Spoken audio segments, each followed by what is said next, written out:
La foi contient donc un pouvoir, celui de devenir ce que vous croyez. Il s'agit d'une action surnaturelle. Autrement dit, votre foi contient un pouvoir redoutable, le pouvoir de faire de vous ce que vous croyez. Vous devenez ce que vous croyez au plus profond de vous. Vous ne devenez pas ce que vous désirez. Vous ne devenez pas ce que vous espérez. Vous ne devenez pas ce pourquoi vous priez. Vous devenez ce que vous croyez. La foi contient le pouvoir de devenir. Je ne parle pas d'un mécanisme de pensée positive par lequel vous essayeriez de vous persuader que vous croyez. Je parle de ce que vous croyez véritablement.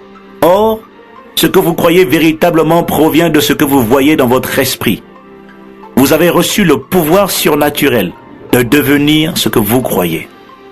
Il s'agit d'un principe, d'une loi du royaume des cieux et qui opère sur la terre.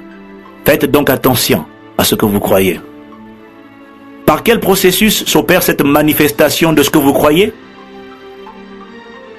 En réalité, ce que vous croyez façonne votre mentalité, c'est-à-dire votre manière de penser.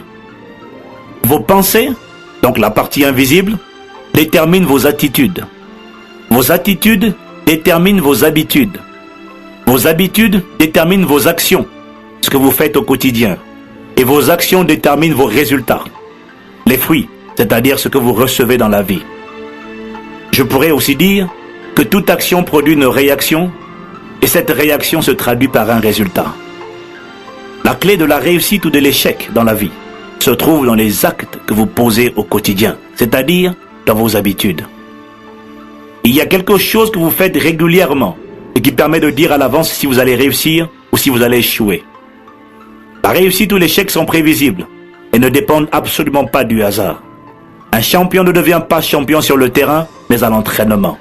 Le terrain ne fait pas le champion, il le révèle simplement au grand jour. Ainsi, je viens de vous expliquer le processus de manifestation de ce que vous recevez dans la vie.